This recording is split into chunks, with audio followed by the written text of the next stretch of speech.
नमस्कार, अब तक न्यूज में आप सभी का स्वागत है। आप सभी AK-47 राइफल के बारे में जानते हैं, लेकिन AK-47 का आविष्कारक को नहीं जानते। आज हम इस वीडियो के माध्यम से आपको बताना चाहते हैं। AK-47 दुनिया की सबसे पहली और शायद सबसे अच्छी राइफल मानी जाती है। इसका आविष्कार सोवियत संघ किया है। क्लासिको नाम का एक व्यक्ति ने किया था, इसी कारण इसे कभी कभी क्लासिको राइफल भी कहा जाता है। ऑटोमेटिक क्लासिको 47 यानी AK-47 शॉर्ट नेम है। द्वितीय विश्व युद्ध के समय जर्मन सेना ने असॉल्ट राइफल की संकल्पना विकसित की। उन्होंने देखा कि ज्यादातर मुठभेड़ 300 मीटर के दायरे के भीतर की होती थी, जबकि उस जमाने में जो राइफलें और कारतूस मिलते थे उनकी शक्ति इतनी कम दूरी की लड़ाई के हिसाब से ज्यादा होती थी। इसलिए सेना ने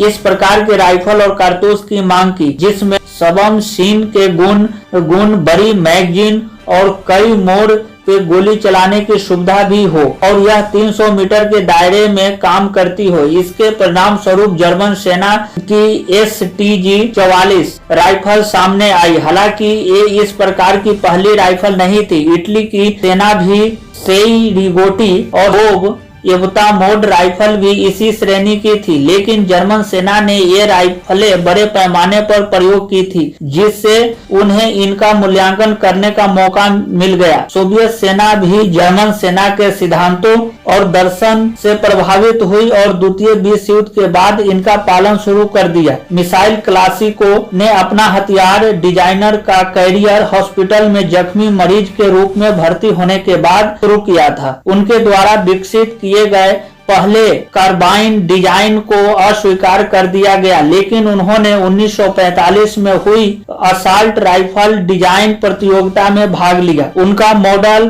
30 गोलियों वाला गैस बेस डिजाइन था। इसे AK-1 और AK-2 का कोड नाम दिया गया था। 1946 में उनके एक सहायक अलेक्जेंडर ज़ायत्सेव ने इसमें कई सुधार सुझाए, जो उन्होंने आनाकानी के बाद मान लिए। अंत में उनके 1947 मॉडल में सादगी, भरोसेमंदी और हर हाल में काम करने की विशेषता थी। 1949 में उनके इस मॉडल को सोवियत सेना ने 7.62 क्लासिको राइफल के रूप में स्वीकार कर लिया। इस राइफल में 7.62 × 39 मिलीमीटर के कारतूस आते हैं, जो 710 मीटर प्रति सेकंड की गति से जाती है। ये अधिकतम 400 मीटर दूरी तक मार करने में सक्षम है। इस वक्त की यह बहुत बड़ी खबर आई है चीन से। एक बार फिर बढ़े कोरोना के मामले, कई जगह पर लगा लॉकडाउन। जाने क्या है नया वेरिएंट आई डेल्टा क्रोन सहित विश्व में एक बार फिर से कोरोना के चौथा लहर की शुरुआत की चर्चा शुरू हो गई है। कई जगह पर लॉकडाउन की घोषणा दी गई है। इसके साथ ही एक सवाल जो आपके दिमाग में घूम रहे हैं कि क्या फिर से चौथी लहर तबाही का कारण बनेगी। ब्रिटेन के अलावा चीन में भी कोरोना महामारी की चपेट में आने वाले लोगों की संख्या में वृद्धि देखी जा रही है। इन दिनों चीन में भयंकर तबाही का माहौल है। जानकारी के मुताबिक दक्षिणी चीन के टेक्नोलॉजी हब शेंझेन में कोरोना के बढ़ते संक्रमण को देखते हुए लॉकडाउन लगा दिया गया है, जिसे आज शहर के करीब 1,70,00,000 लोगों को घरों में बंद कर दिया गया। चीन के 3 प्रमुख शहरों में लॉकडाउन लागू कर दिया गया है। चीन के जिले प्रांत की राजधानी चोंगचुन में लॉकडाउन लगाया गया है, जिससे 10 लाख लोगों को इमरजेंसी अलर्ट पर रखा गया है। इसके अलावा शेडोंग प्रांत के यूचेंग में भी लॉकडाउन के आदेश दिए गए हैं। चीन में बड़ी संख्या में लोग कोरोना से संक्रमित हो रहे हैं। अधिकारियों के मुताबिक हांगकांग में कोरोना के 27,647 नए मामले की जानकारी हुई है। इसके अलावा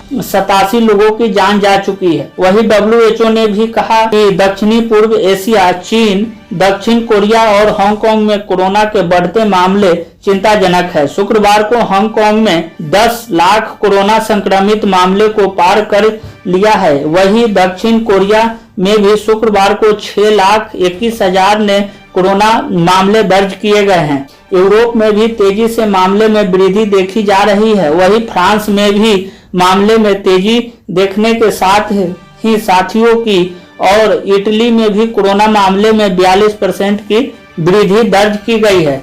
वहीं WHO ने इसके लिए 3 कारण को जिम्मेदार माना है। स्पाइक आंशिक रूप से अधिक प्रॉब्लम ओमाइक्रोन द्वारा संचालित किया जा रहा है। ओमाइक्रोन स्ट्रेन के एक स्टील्थ सब वेरिएंट का भी पता चला है और विशेषज्ञों का मानना है कि यह चीन में मामलों में वृद्धि के लिए भी जिम्मेदार हो सकता है। वेरिएंट BA.2 का आना चिंता का विषय है क्योंकि इसमें स्पाइक प्रोटीन में महत्वपूर्ण म्यूटेशन गायब है, जिन्हें संक्रमण की पहचान करने के लिए तेजी से PCR परीक्षणों के लिए आवश्यक माना जाता है। WHO ने कहा है कि BA.2 के बारे में निष्कर्ष निकालना अभी भी जल्दबाजी होगी। डेल्टा और ओमाइक्रोन दोनों के जीनों को मिलाकर नए corona virus variant Deltacron की पहचान की गई है, जो 2022 की शुरुआत से पूरे यूरोप में तेजी से बढ़ रहे हैं। अब बात आती है कि डेल्टा क्रोन क्या है। तो एक शोधकर्ता ने बताया है कि पिछले हफ्ते कहा कि कोरोना वायरस की हाइब्रिड संस्करण जो डेल्टा और ओमाइक्रोन वेरिएंट से जीन को जोड़ते हैं, जिसे डेल्टा क्रोन कहा जाता है, पूरे यूरोप और संयुक्त राज्य अमेरिका के रोगियों में पहचाना गया है। इसे आधिकारिक तौर पर एक नए वेरिएंट के रूप में पुष्टि की गई है। फिलहाल बहुत कम मामलों की पुष्टि हुई है। यह जानना बहुत जल्द है कि क्या डेल्टा क्रोन संक्रमण बहुत संक्रामक होगा या गंभीर बीमारी का कारण होगा।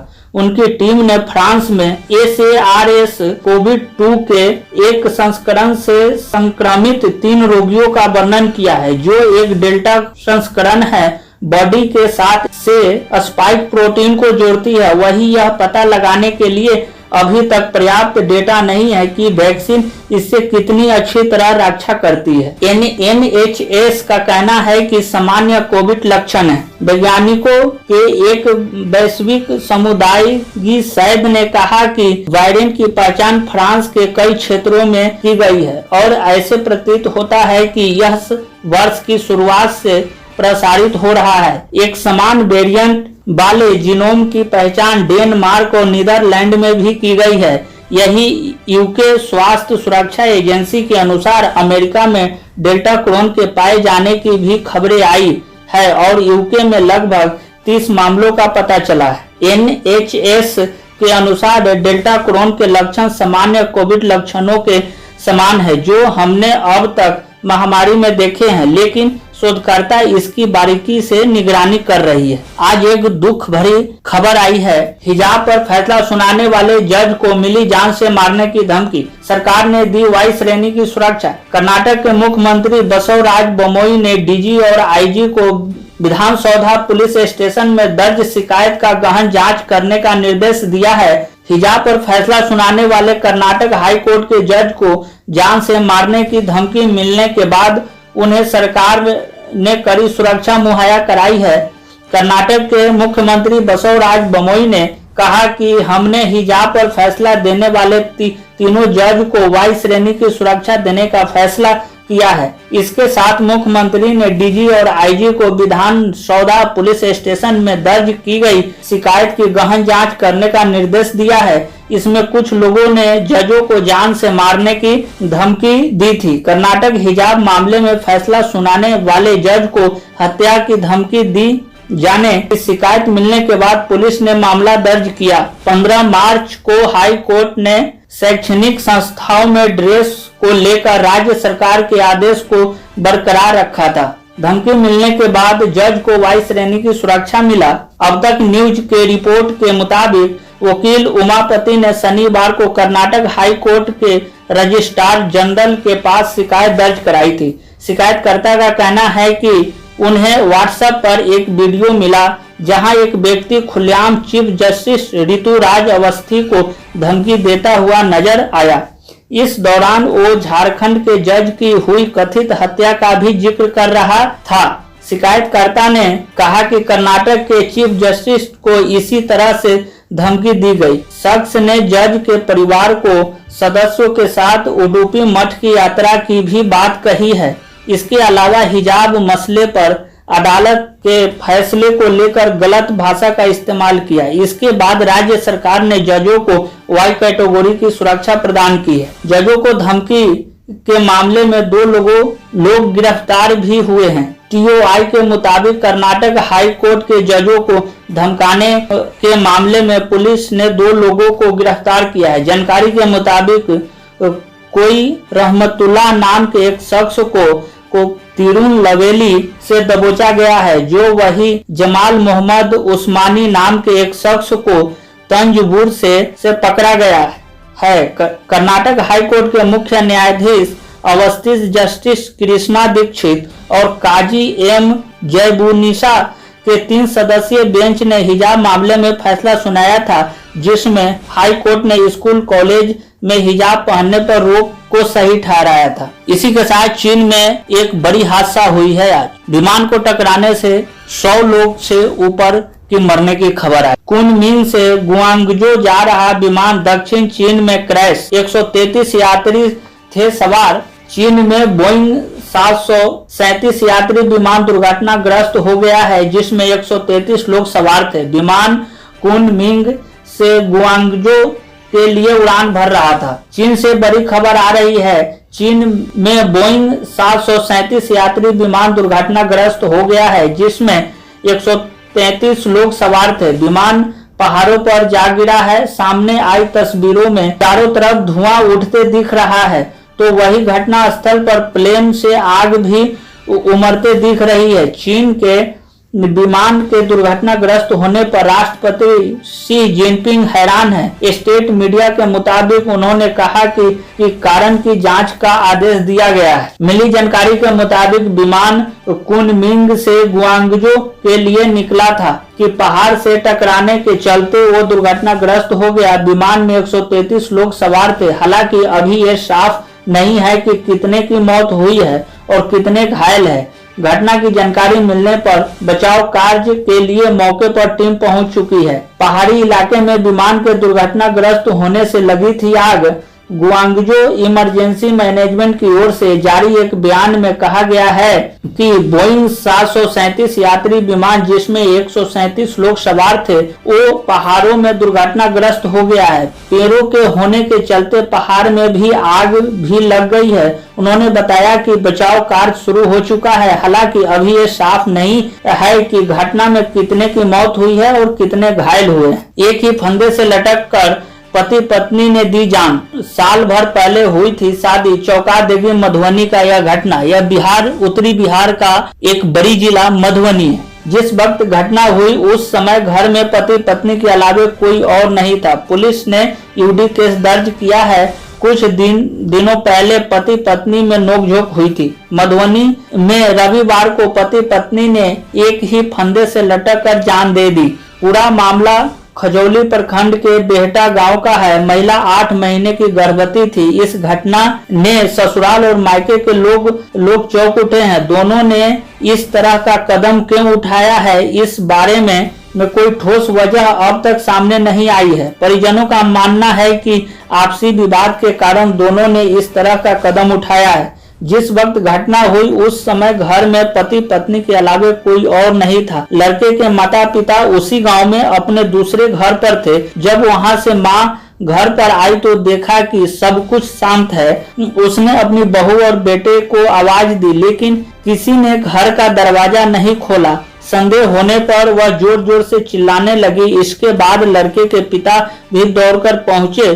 जब गेट खोला गया तो होश उड़ गए। छत से एक ही साड़ी से फंदा बनाकर एक तरफ बेटा और दूसरे तरफ उनकी बहू लटकी थी। राजू प्रसाद 22 वर्ष की थी। उनकी पिछली साल अप्रैल में शादी हुई थी और रानी 20 वर्ष की थी। उनकी भी शादी पिछले वर्ष हुई थी। पुलिस ने इस केस को ईडी केस दर्ज किया है।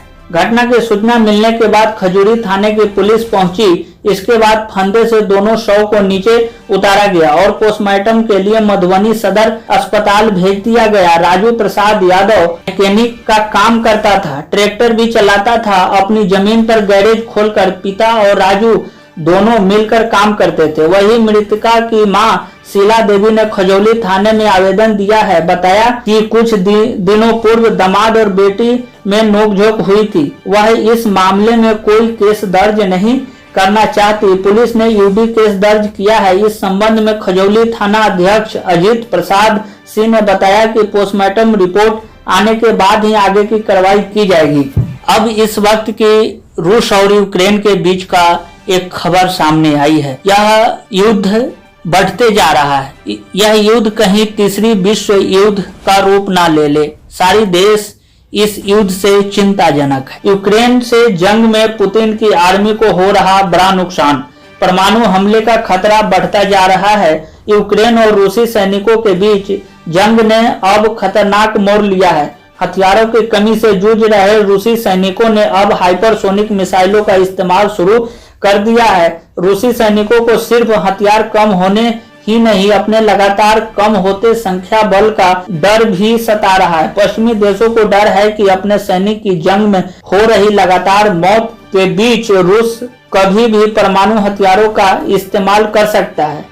उधर यूक्रेन सरकार का दावा है इस जंग में यूक्रेनी सैनिकों ने रूस के दांत खट्टे कर दिए हैं। अब तक इस जंग में रूस के 14,700 सैनिकों की मौत हो चुकी है। रूस और यूक्रेन के बीच जंग का आज 25वां दिन है। शनिवार से रूसी सैनिकों ने यूक्रेन की धरती पर हाइपरसोनिक मिसाइलों से हमला करना शुरू कर दिया है। अब तक रूस इस तरह की 2 मिसाइलें का इस्तेमाल कर चुका है। इन मिसाइलों को परमाणु बम ले जाने के लिए भी जाना जाता है। हालांकि रूस ने अभी परमाणु बमों का इस्तेमाल करना शुरू नहीं किया है। इस बीच यूक्रेन सरकार ने दावा किया है कि उसके साथ जंग में बड़ी संख्या में रूसी सैनिकों को नुकसान हुआ है। सरकार के दावों के मुताबिक अब तक रूस के 14,700 सैनिक मारे जा चुके हैं। इसके अलावा 96 एयरक्राफ्ट, 118 हेलीकॉप्टर, 476 टैंक, 21 यूवी, 1487 सैन्य वाहन और 44 एंटी एयरक्राफ्ट को नष्ट किया जा चुका है। यूक्रेन और रूस के बीच जंग को 25वां दिन हो गए हैं, लेकिन अभी तक राजधानी कीव में रूसी सैनिकों का कब्जा नहीं हो पाया है। माना जा रहा है कि रूसी राष्ट्रपति व्लादिमीर पुतिन जल्द कुछ बड़ा फैसला ले सकते हैं। पश्चिमी देशों को डर है कि पुतिन न्यूक्लियर अटैक का आदेश दे सकते हैं। उनका मानना है कि इस जंग में रूस को भी अपेक्षा से कहीं ज्यादा नुकसान हो रहा है। इसके अलावा उनके पास हथियारों की भी कमी शुरू हो गई है। ऐसे में पुतिन कुछ बड़ा और विध्वंसक निर्णय ले सकते हैं। दुनिया भर में परमाणु बम की संख्या रूस के पास सबसे ज्यादा है। आंकड़ों के मुताबिक रूस के पास 6,255 परमाणु बम है, जो दुनिया में किसी भी देश से कहीं ज्यादा है, जबकि अमेरिका के पास 5,550 परमाणु बम है। इससे पता चलता है कि परमाणु हथियारों में भी रूस सब पर भारी है और सबका बाप है। इस चैनल पे पहली बार आए हैं तो एक बार इसे लाइक, सब्सक्राइब और कमेंट कर दीजिए। नमस्कार, जय हिंद।